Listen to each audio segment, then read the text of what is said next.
What's your name? Eric Klingel. And what are you doing down here in this uniquely decorated room? I'm practicing and training for Olympic weightlifting competition. How old are you? 66 and a half. 66 and a half. And you've been doing CrossFit for a while? Not CrossFit, Olympic weightlifting. Okay. Olympic weightlifting is a clean and jerk and the snatch, the only weightlifting competition done in the Olympics. CrossFit is multiple types of exercises, of which Olympic lifting is part of, and they do a wide range of different training routines. And this is a CrossFit gym, and I coach the CrossFit coaches in Olympic lifting, and thus I work out here because it's free. So it all works out. And what do you do for your day job? I'm a geologist consultant. I do environmental geology consulting and currently specializing in geothermal exploration. Now that keeps you right here in Albuquerque all the time, doesn't it? No, I very seldom work in the state I live in. For the last 30 years, I usually work somewhere else, either out of the country or in another state. And in the last 6 or 8 months, where have you been? Well, Sumatra, Texas, Colorado, Turkey, Arizona, Oregon, and back for multiple trips to various states. And how much geothermal is there? There's 3 types of geothermal. There's the easy type to find, and you can go to Yellowstone and everybody can see it, the geysers. That's what we call very obvious geothermal. There's blind geothermal power, which you can't see any surface expressions. It could look like a pasture, but there's enough heat from at least 1 million years ago that's still there that we can tap into. And then there's engineered geothermal systems, which is just heat in the ground but no fluids. That's somewhere in the next 20 years, and that's mostly everywhere. If you go deep enough in the earth, you'll find heat. So it's a matter of economics and technology to get the heat out of the ground without fluids. And you really don't have to go very far to get reasonable heat, do you? Reasonable heat can be anywhere from 1,500 feet to 5,000 feet below the surface. And how hot will it be down there? To produce, there's 2 types of geothermal: indirect, which is heating water, heating your home. That's direct. Indirect is producing electric power from the heat in the earth. The heat is pumped up, it creates a steam, or we take a very low flashing gas and flash it, and that runs a turbine and produces electricity. We need today about 120 degrees centigrade, about 230 degrees Fahrenheit to produce electricity in small amounts. And you've pioneered some interesting ways of finding various types of the geothermal, right? Yes, one of the problems, especially in this country, there's a lot of wildcatting going on. You remember that from the oil industry. Looks good, let's drill a well and pray. Geothermal has done the same thing. It costs quite a bit, as it did in the oil industry. Maybe a exploration production hole might go from $1 million to $4 million. If there's nothing there, you walk away and start over. So the rest of the world tries to use a little more sensible, slow exploration in phase steps. First thing you need is heat in the ground. If you don't have heat, you walk away. So we have developed a technique called geothermometry, which is actually using gases that we collect out of shallow parts of the earth to run basically a thermometer in the earth. So it's a geothermometer, and we find heat, or we do not find heat. And it's fairly reasonable cost, less than typically $100,000. We're going to White Sands Missile Range, and their budget is $100,000 for 2 sites. If we find heat, we'll progress on to more detailed technical work, and down the road eventually actually drill a production well if everything works out. And once you drill a well, it becomes pretty efficient once a well is there, isn't it?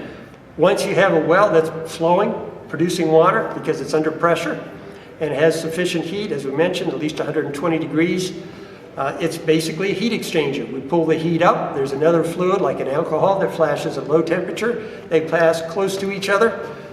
The heat from the earth flashes the alcohol, that goes to the turbine. It's cooled down to cooling towers, and it recycles back. Our heat that we pulled out of the ground, we just throw it right back in the ground. It never sees the light of day.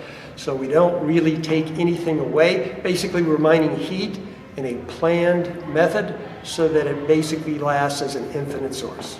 Sweet. How come you, as a world traveler, have decided to locate yourself in Albuquerque? Well, I was getting close to retirement age, so I'm a geologist. I lived back east for many years, and I wanted to see the rocks without the grass, trees, and shrubs, so here I am in Albuquerque. Also, it's an interesting state in terms of geothermal. It does have some good potential. On a scale of 1 to 10, how much potential does it have? The western states are the highest potential for the average geothermal power. It's not too easy, it's not too hard, and we rank somewhere in the top 5. Is that right? Yes. And Potential. if geothermal was exploited more fully, what kind of power would it produce for the state of New Mexico? We value electricity by megawatts of electricity produced by geothermal power. If we tapped and were successful with everything, we could probably, with their current usage, get close to 10 to 15%, possibly more. Amazing. All right, well, I'm interrupting your workout, Yes, you are. so I'm going to back the camera up and get out of your way. How much weight do you have on this? Right now, about 115. All right, 115. Yeah, we go in kilos, so I have to convert in my head because it's an international sport and we're on the metric system. Right, and there is a difference between powerlifting and other types of lifting, right? Correct. Powerlifting is picking up a weight. It's based only on strength, not speed, not flexibility. Very, very strong men can lift huge weights. Olympic lifting, you take very, let's say, more athletic, smaller people, the 3 components: speed, strength, flexibility, and knowledge of physics. There you go. And you're going to be doing what? Which one? I'm going to be doing what we call power cleans from the hang, which means I start from below my knee. It's a speed exercise. Excellent. All right, I'm going to get out of your way and back way off and let you have at this bar. Okay.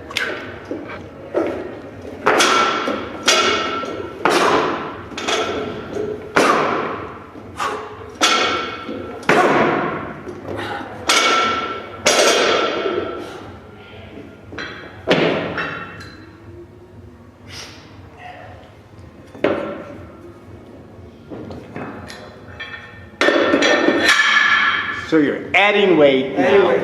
All right. Adding 10 pounds each time. I've been competing since 1969. You've been competing since 1969. I started in 1967. Well, started training in 67. And you do this 3 times a week, usually? Depending on travel.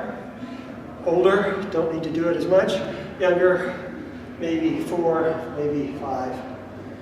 You've been doing this nearly 40 years, correct? Yes. And you compete. Yes. How do you rank on a worldwide scale or an American? Well, last year in the Masters for 60 to 65-year-olds, 152-pound class, I was a silver medalist, beat by a Canadian. And that's on a worldwide? Well, that's Pan Am Games. Pan Am. South America, Central America, North America. Well, all right, so you left out Australia and China and a little bit of Europe, but not bad. Yes. No. All right. Okay, well, you ready to do your next set? Yeah. And this has got how many kilos or pounds on it? 133. 133.